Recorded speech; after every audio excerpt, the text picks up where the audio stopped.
I'm Fletcher Dillmore. And I'm Mike McGrogan, and you're listening to Right Gen Radio, where every day we talk about politics, culture, and the news that matters. Conversations you want to hear right here on Right Gen Radio. You're listening to Fletcher on Right Gen Radio. Not valid in some states. Side effects may include education and enlightenment. Hey, welcome back. This is Fletcher Dillmore, and we have Mike McGrogan as my guest here with Right Generation Radio, coming to you live from Chipley, Florida, God's country. Also, not actually live, you're listening to a recording, but Mike, go ahead, introduce yourself, buddy. Yeah, I'm Mike McGrogan. Welcome to the Right Generation Radio. So Mike, I want to tell you about something. Have you seen this new show on Amazon Prime? It's called Comrade Detective. I have not. You've not seen Comrade Detective? Dude, it is freaking phenomenal. It's something like, it's just out of this world. It's set in 1980s Soviet Romania. All right? It's directed and voiced over by Channing Tatum. It's one of the most, that sounds great already. Channing Tatum, the dude is on a roll. He's coming ahead, he's full steam. Have you seen the movie Logan Lucky? No, Starring, you got to see it. It's done by the Ocean's director. It's fantastic. It's like an ocean movie, but a lot more rednecky, which probably is like a good little twang to it. But either way, so this TV show on Amazon Prime, please check it out, everybody. We're not even sponsored by them. We're telling you how great it is. It's called it's legit. Oh, it's very legit. My uncle, who he works in Romania about half of the year as a nuclear power plant safety inspector, turned me on to this show. It's fairly new, so it's directed by Channing Tatum, and they set you in Soviet Russia or Soviet Romania, which, Russia, whatever, USSR. And the premise of the show is that they found this old Soviet propaganda TV show called Comrade Detective. And it's this detective series in Romania, and the guy goes around, and it's just so propaganda, so anti-American. Like, the villain wears a Ronald Reagan mask, and they're always talking about how... Yeah, exactly. They're always talking about how horrible capitalism is and how much they hate the West, and how the West is just the absolute most horrible thing ever, and it's dubbed over with Channing Tatum's voice. And it's like just the modern left now. Yeah, but it's funny, though. It's like a new series that they filmed like this past year, but they bring it to you from the premise that it is not. But it's just an interesting concept, an interesting take if you have the chance to see. It almost gives you like a window in, not necessarily the most accurate window, but a window nonetheless of the Russia view of America at that time, which is so very funny and so very relevant today when you think about that and the constant Russia narrative, the constant "Ma Russia." Yeah. Oh yeah. Basically, the new great Satan. Basically, since the election is. So it's one of those things that started back during the election. It started pretty fairly low, but yet it's constantly been going up, and up. It's just been growing. And for a time there, that's all we heard, Mike. That's all we ever heard about was "My Russia, Russia." It was like Marsha back with the Brady Bunch, but the Russia version. And it was far less, this is just far less entertaining. I think it's just overall very bad for our country. When you look what the left is trying to do, the far left is just really pressing this so hard, and they've kind of laid back since like Hurricane Harvey and then Hurricane Irma hit Texas and Florida. I'm sure that'll change by next week, though. Yeah, no. CNN will be back on it. They don't have any ratings. They need something to talk about. So they got to nag on Donald Trump. And this Russia thing is constantly recurring. But what's your take on that? For me, I would say probably the Russian narrative was their way of trying to excuse themselves for having no ideas. That was really what it was. The election was the Democrats having no ideas whatsoever. Like, that was Hillary Clinton, was her saying, it's my turn, rather than having any ideas whatsoever. There was no plan. It was just, we're going to keep doing whatever the same thing we were doing, even though it's not working, but, vote for me. I'm a woman. So. Oh, yeah, no, the best part was the one person that had ideas, granted, they were not good ideas. Let's just make that very clear to all of our listeners. Yeah. Even the folks at home watching this video. Shout out also, by the way, we are filming. If you want to check this out on YouTube, and if you want to follow me on Twitter, we're at Right Gen Radio. It's fantastic, wonderful. I recommend it 100%. But yeah, back on this, the one person that did have ideas, and they were horrible ideas, was Bernie Sanders. Yeah. And they literally, the left, the Democratic Party, pretty much gave the race to Hillary. When we say pretty much, they quite literally. That was the one thing about the Democratic side of the race. At least he took a stand on something. Wasn't a good stand. Everything that Hillary talked about, she she talked about it in such a way that you could easily waffle out of it at any time. Like, it was very open-ended. Like, all of her policy papers were that way. It's like there was no substance to it. It was paper thin all the way. I mean, what did you expect from Hillary Clinton? Well, I mean, what was her one thing back? I mean, I know we're both pretty fairly young guys. You're 20. Actually, no, you just turned 28 a week ago. Yeah, happy birthday. A little belated, and I'm about to be 23. Old man. Oh yeah, man, you're up there in age. But no, that was the big thing. Like, even when she was the first lady, she was trying to push essentially what is now like Obamacare, affordable health care, back in the mid 90s. Yeah. And that was her thing. That was her policy. And where did that lead us? Has that been successful? She has probably nothing to run on as a senator. She was very lackluster there in New York, which, I thought they were supposed to be from Arkansas. Yeah. Wherever that went. So every time she's in the South, she tries to put on a twang. Of course she does, dude. She's the biggest panner. It's like when she was on the radio station in Harlem. Oh, the hot sauce Yeah, thing. the hot sauce. Of course. I mean, what else is she going to do? She is a lifetime pander. Oh, yeah, absolutely. It's incredible. It's like when Bill ran back in the day. And like the southern states like Alabama and Tennessee and Mississippi, they had the little campaign pins with Confederate flags on them because they were pandering to people in the Deep South. Did they really? Yes, oh my they God. did. Yeah, no, of course they did. We need to get that on the Twitter page. Oh, yeah. That has to start going around. Yeah, actually, intern Lieb, is there any chance we get that up on the Twitter page? All right, thank you, intern Lieb. Also, interns are not supposed to talk. They're supposed to be silent. You speak when spoken to. But not even then. But we did speak to him, but don't worry about it. Yeah, no, he doesn't speak, period. We speak to him. That's how it's done. Guys, we don't harass Lieb. He's also old man Lieb. You get like a Gemp mask. That might be a little far. But yeah, no, either way, Hillary Clinton, absolute lifetime pander. As you saw, Confederate flag pins back when Bill ran. And, of course, that's like the biggest evil on earth is Confederate battle flag. Oh, God. Confederate battle flag. And it's flag. funny how that just came out of nowhere. Well, of course all of a sudden it was just the worst thing ever. All of a sudden, like, the Confederate flag is just the Nazi flag. It's the same thing. Yeah. Well, yeah, before we get over there, yeah, exactly the same thing according to the far left. There's no difference. There's nothing in between. But let's stick back on the Hillary Clinton because I totally want to get to the whole statue debate because the statue thing is just absolutely ridiculous. Well, that's a little short. Cut to that. Let's go and take this opportunity to segue into the latest news with Hillary, which is the Hillary Clinton book tour / excuse-a-thon. That's all it is. It's just that's what the whole book was. It's no. It's like my excuses. Hillary Clinton, what happened? It wasn't my fault. Look, guys, it wasn't me. It was you. That's exactly what America wants to hear. It was everybody's fault but mine. Yeah. So Hillary, what happened? What happened was Pennsylvania, Ohio, Michigan, Wisconsin. That's what happened. You literally went to the people, the hardworking folks in Pennsylvania and West Virginia, and you told them you were going to shut down these coal mines. Did you think that was going to work? Coal's the only place, especially like rural West Virginia. Sorry, I'm very bad with my R's. That's a long story there. Well, the thing is, the Democratic Party has become openly hostile to the working class. Of course. Openly hostile. But Mike, the intriguing thing is, like, for instance, West Virginia and the coal miners, that's the only job at West Virginia where you don't even need a high school degree, but you can make $70,000, $80,000 coming right out of school, no education, and just work. If you're a hard worker and you're on it, you can work your way to becoming a foreman. It's an absolutely wonderful career opportunity for these people, and that's just the thing you don't necessarily see a lot in America is great opportunities without a whole lot of education. Yeah. And that really supplies those people with, 1, jobs, 2, well-paying jobs they can support their families. But she goes in there and tells them, hey, I'm just going to take all your livelihood away. What would you say because let's be honest, Donald Trump won the blue-collar voters. Who's going to vote for somebody that's going to say, hey, I'm going to pretty much just go ahead and take all of your jobs, your livelihood, your means, and the one pretty solid opportunity you may have as a low-educated person to make a lot of money? I mean, how'd you ever expect that to work? Anyway, well, it's one of those things that they take a lot of groups for granted. It's like, oh, we have the black vote, we have the working class vote, and they feel like they have it right there in the hip pocket, and they don't need to actually do anything for them. Yeah, and the working class basically figured that out in this election. Donald Trump offered something. It's like, I care about trade, I care about immigration, and that's things that they care about. Those are things that actually directly affect them every day. But the Democrats and particularly Hillary Clinton took them completely for granted. They took them for granted, and they harped on things that weren't actually important, like the social. Don't get me wrong, social issues have their time and place, but as your everyday thing that's affecting you personally, if you're a hardworking person in a factory or in a coal mine, you probably just don't necessarily care about the whole bathroom thing. The whole bathroom debate on which bathroom you use, if there's a transgender bathroom or not, is probably in the realm of just complete and total irrelevancy to you. It's not something you care about, but having a job and like supporting your family is probably pretty high up on that list, comparatively so. But granted, I'm sure that they do enjoy having a little, coffee break and water cooler break, talk about the whole bathroom thing. I assure you that is occurring, but it's not high priority.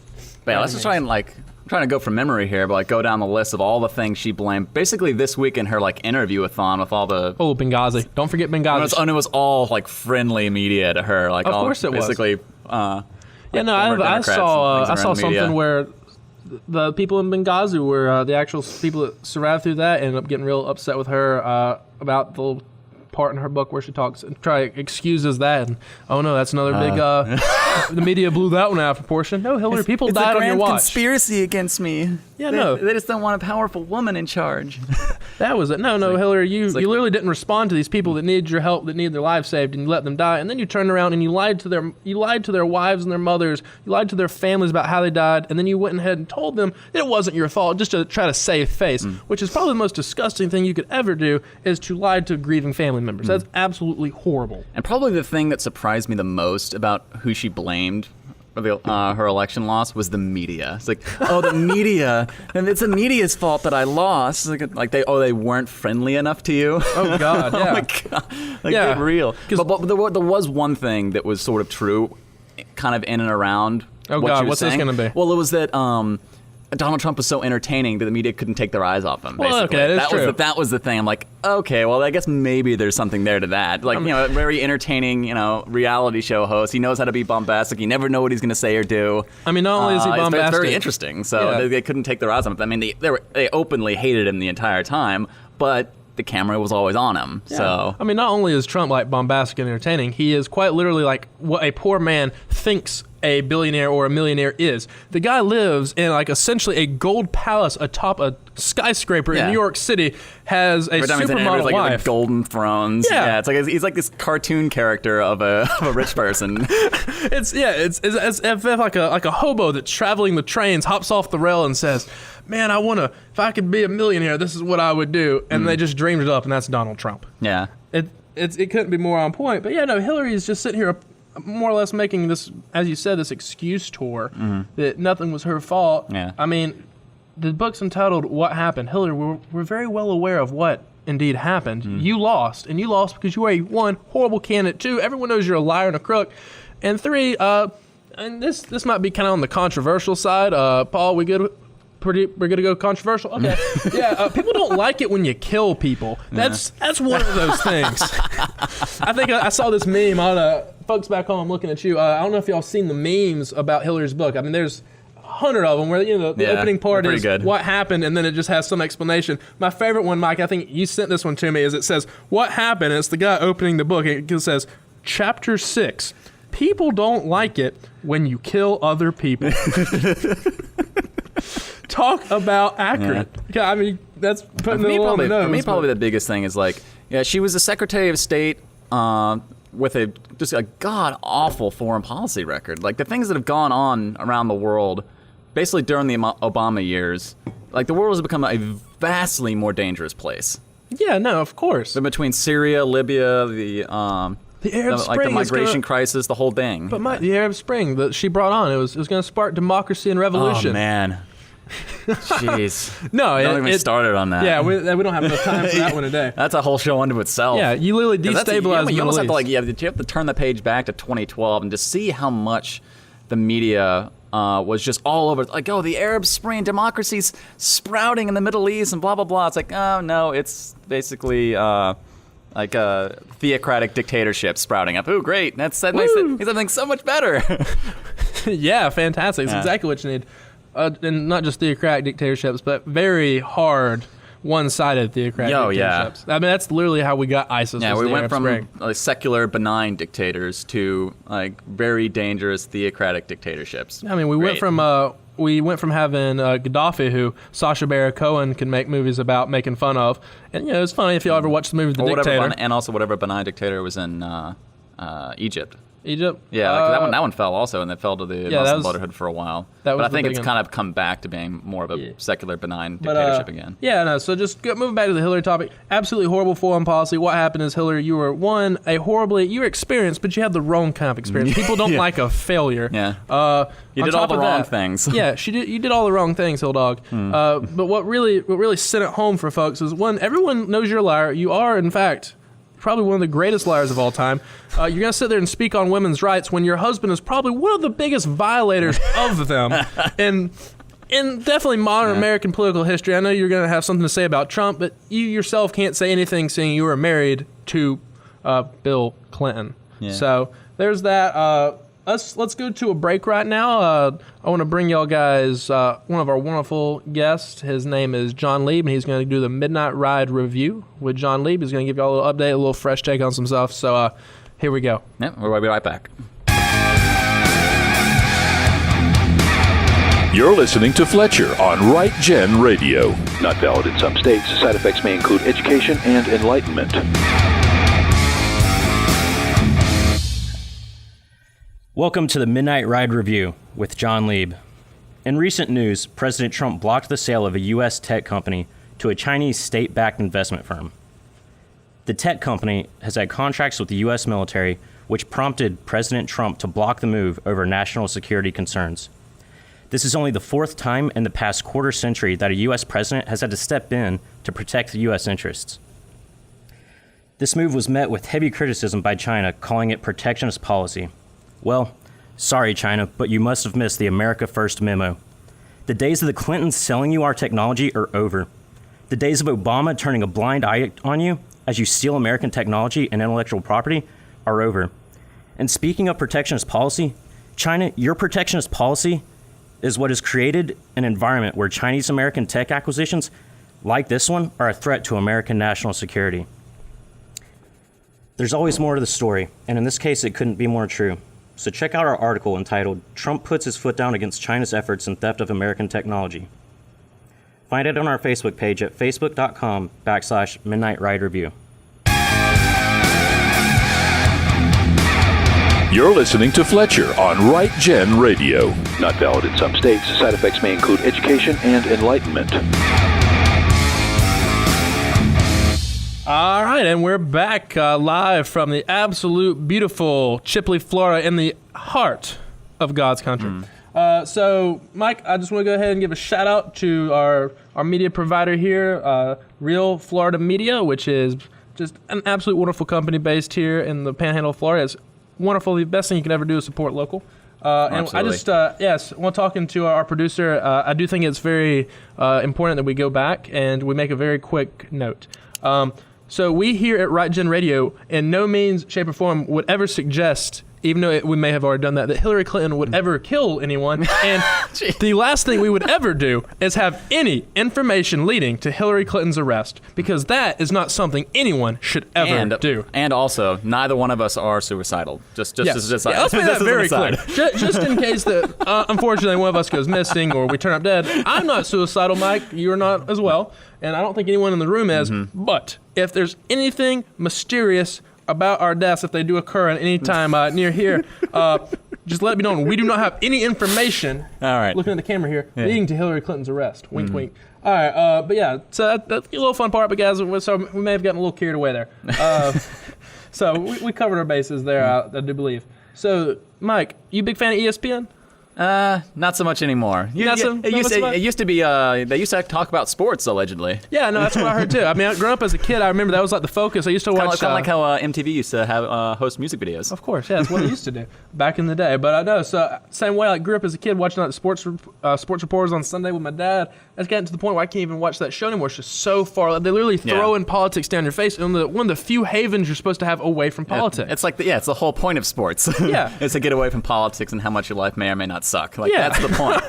Yeah. It's like ESPN. It used to be the place you go watch college football, just college baseball, various other sports, basketball, whatever it may be that's on.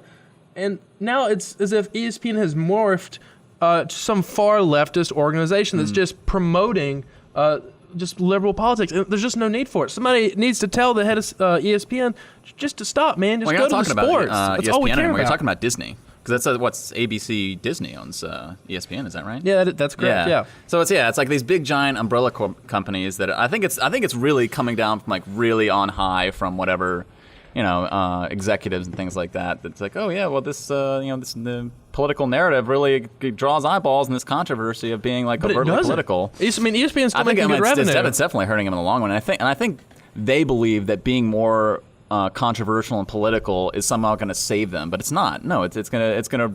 It's like they're burning their seed crop or whatever. Yeah, I mean, don't get me wrong. ESPN still has really good revenues. They're still making money, but by no means that they're losing just viewership across the board, and they're just alienating viewers like myself. I know a lot of people are going towards Fox Sports 1, and just the Fox Sports in general, just because it does shy away, doesn't really get into that liberal narrative, which I think is very important, which is just also very funny that they're doing essentially the same thing that Fox News did back when the media was just completely one-sided, and Fox News kind of changed the game by being only just swaying a little bit, giving a conservative outlet, even though it does appear as though Fox News has now kind of morphed a little left, unfortunately. Yeah, Tuck. I mean, that's worthy of a whole show unto itself. Oh, certainly. But yeah, so just getting back on the whole ESPN thing. I don't know if you saw it this week, but Jamel Hill, and she's on this show. I think it's called like The Six or something at 6, and it's a complete and total garbage show. It's not worth your time. It's not good. She's not interesting. She's not entertaining. She's not inspiring in any way, shape, or form. There's nothing about her that makes me think, wow, that's who I want to turn on. Granted, I don't even have cable anymore because I just got tired of the old mess. Yeah, tired of the mess. I really can't even bother to watch TV for the most part. Yeah, for the most, just the repeat of the same thing over and over again. And I mean, the commercials are insufferable, and so is the content for the most part. And it's getting cheaper, like the cheaper quality content, because there's so much of it, and people are cutting the cord. Yeah. So just got the Jamel Hill thing. She came out this past week and she made some ridiculous statements saying Donald Trump, obviously not being her president, she doesn't respect him as a person. Which whatever. I've gotten to where I've grown to expect that from normal media, but she took it a whole nother step. This is further. Our world now. Yeah. Saying quote, and I'm bringing off the phone here, people watching us online. Donald Trump is a white supremacist who has largely surrounded himself with other white supremacists. Now, where in the world does she get off to, make this claim, make this accusation with absolutely no proof, no bearings whatsoever, just to blast it out there on Twitter? But the thing that gets me is she didn't get fired. ESPN hasn't reprimanded her. They put out a statement saying her views aren't their own. I wonder if when Obama was president, someone came out and called him something along those lines, whatever the equivalent would be. What would happen to them? They'd be gone. They would have been axed. They'd be shunned from the planet. Yeah, so we see this all the time. Hollywood actors and whatnot, people in media, people in showbiz, the moment they come out with a conservative viewpoint, they're just completely shunned to the side. But here you have someone saying something completely radical, something that's so far out there, and what do they get? They don't even get a slap on the wrist. I feel like anything, they probably bumped elbows with and said, look at you. Good for you, an attaboy, Yeah, exactly. You got your name in the papers, good for you. Yeah, certainly. Wink, wink, nudge, nudge. Maybe somebody's going to watch your show now. People know who you are. Actually, answer ESPN if y'all guys are listening. No one's still going to watch your show. It's complete total garbage. Lee's telling us she did get suspended. Another anchor, Linda Cohen, was suspended for stating ESPN was being too political, even though Jamel Hill got no reprimand. Oh, that's interesting. Okay, so we're going to intern John, for whatever reason, felt it was necessary for him to speak up. But actually, he made a good point. He made a good point, but I think this is some very good content. Intern John, can you say that again? Or can you come over here and I say it? Let's see. What is the information? So Jamel Hill, even though Jamel Hill was not reprimanded. Over here. Even though Jamel Hill was not reprimanded for those statements that Fletcher just mentioned, Linda Cohen, around the same time, stated that ESPN was being too political, and she was suspended for it. Oh, man. Wow. And also, I just want to point this out there. Color me shocked. Yeah, exactly. Go figure that one. That's just it. It's like, this is something they're doing consciously. It's not just happening organically. It's like, it's just politics is getting, it's like, no, you're doing this on purpose. Also, I just want to let you know, there's probably very few radio shows out there where they will literally bring in the intern, let them get close to the mic, and then add it. That is just how progressive of a company we are here at Right Gen Radio. Yeah. We bring in, we even let the interns talk. We put everybody in. This is fantastic. But no, exactly. John, you made a wonderful point. That's exactly what you're getting. You're getting just the most ridiculous rhetoric, and on top of that... Rhetoric. Whatever. whatever words. I don't know all the words in the world. I told you, like, on the way over I got here, the greatest need to read, words. Yeah, I know all the greatest words. But I don't. I'm gonna, call me what it is. I Yeah. don't. But I'm going to read a dictionary, maybe a thesaurus Sure. or two. I'll start looking through Thesaurus? those. But no, that's the thing is you get just so much hypocrisy right now with the media, with ESPN. And then I listened to Dan Lebentard the other day. If anybody listens to Dan Lebentard, it's just about to the point on ESPN Radio where it's just unbearable. Dan Lebentard was making excuses that it's not that ESPN's getting more liberal. It's just they're hiring more. What is it? They said more people of it's more diverse people, background. Yeah, they I'm have sure that's diverse what they people. They said. said we're Of hiring course more they did. people of color, and it's probably upsetting you because I feel like all the listeners are white, but you need to get used to it. I'm like, whoa, I don't care. You're hiring used people of diverse backgrounds, people of color. That's fine. Hire people of diverse opinions. Why don't you actually bring people in that have a different point of view? And don't act like you could, like there's no way to prevent this liberal bias in your company when you actually, because you know when they're going through the hiring process, they're literally only picking people they agree with. They're only picking people that are spinning the narrative they should. It's like ESPN's been spinning this whole Colin Kaepernick thing, trying to force an NFL team to pick him up for God knows almost what? I'm half surprised at this point 6 months? Half surprised that somebody hasn't already done it because I feel like the NFL has been getting itself like into a lot of trouble being super political and like allowing the whole like kneeling for the national anthem thing to go on way too long. Well, they keep filming it. That's the problem. People are changing the channel. Like Yeah. NFL's numbers are down like year over year for the past 2 years. Well, they should be. They should be down. But that's the issue we keep running into. I know I keep using that term a little too much. My bad. But ESPN, the far leftist media, like ESPN's been pushing the Colin Kaepernick thing, trying to get a team to take a fairly mediocre quarterback that's going to cause a huge controversy. The last thing NFL teams want is a huge controversy. Tim Tebow is quite literally the exact opposite of Colin Kaepernick as far as the kind of media he brings in, the kind of media presence. But teams that want him for that same reason, that same media distraction, just having constant swarm of people around your quarterback, or even with Colin Kaepernick in this case, probably, and same with Tim Tebow, probably it's going to be your backup quarterback. Exactly. No one wants the backup quarterback being the absolute star of the show. Yeah, to get more attention than other players that are, because it's about the player, it's about the game, it's not about the politics. Yeah, it's not about the individual, it's about the team. Yeah. The team is what matters. But they just keep pushing this narrative, and unfortunately the media, it'd all stop if they just stop filming these players kneeling at the national anthem. I mean, if stop anything, making a hubbub. anyway, if you want to go that far, just like the players who don't want to stand, leave them in the locker room. Yeah, but you're going Let to them turn come off out later. You're going to turn off more people than you turn on with that. Yeah. More people are going to be upset, especially with football having such a huge presence and historical connection with the military and support of the and they're military. getting paid by the military, like to do the the flyovers and the giant flags and the whole deal. That's the thing. It's sort of like an insult to injury part of it. It's like it looks bad on the NFL for allowing it to go on.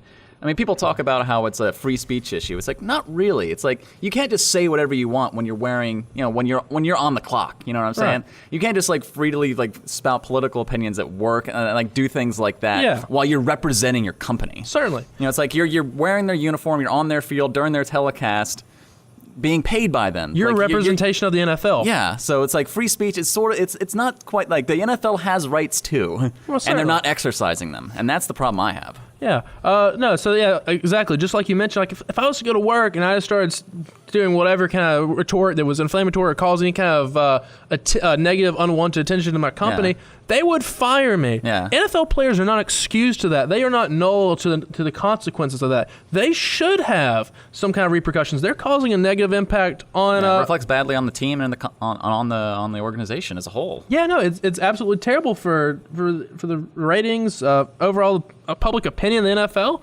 Like I don't want to really watch that. I don't want to watch any organization that supports that because you have all these multi-million dollar athletes out there who don't even have enough respect for our servicemen that are there at the games on the field by them. Yeah, standing right next to them. Because I want to make a political statement, whatever that political statement may be. Yeah. It's just ridiculous. But that's just such a slap in the face. You have these people doing your flyover, trying to inspire you, show you the force of the United States military and what all we can do. We have the people out there holding the flags. You have the color guard come out there, and what do? Yeah. You kneel for the national anthem, the time where we honor those who serve, the time that we take pride in our nation and all the great things we've done. No matter how much you find injustice in our country, no matter how much you hate what we do, at the end of the day, we're better than everybody else. And that's still an indisputable argument. Yeah. I mean, we're not perfect. America's not perfect. That's fine. But we're a heck of a lot better than everybody else out there. And the thing is about the national anthem in a greater way. It's not like an allegiance to the government. It's to the country. The country, like you can hate the government and still have pride in your country, because the country isn't like it. The national anthem isn't about the government. It's about the people as a whole. Yeah. And that's you're showing disrespect to your countrymen is what you're doing. Yeah. Like, that's what it is. So, yeah, Mike, you're an Air Force veteran. When you're sworn in, do you swear an oath to the president at the time, or do you swear an oath to the United States Constitution? Yeah, States Constitution. Exactly. That's the thing. It's the idea of the embodiment of America. So you're literally disrespecting the embodiment of America. And that's, it disgusts me for that principal reason. But I know we're getting all hot and bothered about this. Let's kind of work away on a little different topic. Let's just bring up some local stuff. So here in the Panhandle, there's a huge, actually in Shipley, we're seeing Sheriff Cruz is absolutely killing the game out there. He's been rounding up, from what I hear, they pretty much run out of space in the jails from all the very big drug offenders they're rounding up. They got a bunch of huge meth busts this past week. I think they got some 30 some odd people on meth-related charges. That's good. So that's cleaning up the area. It's something that's been long overdue. It's really good. I think it's hopefully we get those people rehabilitated. Yeah. Well, I mean, people are going to be buying as much Drano, though. That's the unfortunate side effects there, which I feel like whoever makes Drano, I guess Drano makes Drano. Yeah, and Sudafed. Yeah, there's going to be all the Sudafed in the pharmacies, guys. So when you have your cold, you'll be taken care of. It'll be good. Just got to short that stock. Oh, man. Make some money there. But so that's good. It's good to see some improvement in the local politics, trying to reduce crime in this area. That's good. It's always good to see. Real estate. From what I understand, I am in the real estate business myself. We're not going to go into who I work for, who I'm affiliated with. But it does appear as though the Panhandle of Florida is absolutely growing. It's growing steadily. We're not going to say it's the largest boom of all time. We're not saying it's going up 10,000%. But we're seeing a lot of growth in Chipley, Mariana, the inner towns off the interstate. We're also seeing a lot of growth on the beaches between Panama City and Pensacola. And I think that's wonderful for our area as it continues to grow, and hopefully it just brings more tax dollars and to have better facilities for our local municipalities. I mean, it makes a lot of sense because, like, basically the southern part of Florida up towards, like, the middle part of Florida, like, they're all fully developed. So it's like, where's the expansion go next? And the Panhandle is the obvious choice. I think it is. I think the Panhandle actually offers seasons to as much of a degree as you can get them in Florida. Yeah. But so like Miami, for instance, like South Florida is essentially just one big constant city, never ending. It's backed itself all the way up to the Everglades. It can't expand any further. It's basically growing north, like through Fort Lauderdale, Boca, all up in.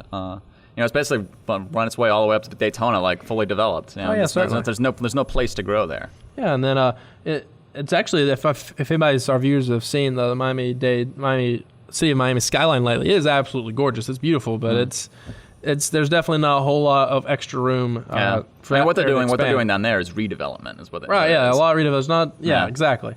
But I don't know. I do look forward to seeing a huge boom here. We get some more people, more economy, more jobs, more job opportunities. I'd love to see that here in the Panhandle of Florida, and I think there's great opportunity. We have some good leadership right now. I think our local and state level governments are doing a wonderful job right now. Hopefully, maybe we look into some incentive programs to get one of these car manufacturing plants. I see that we're kind of in bids with over here in the Panhandle to bring them here. Really?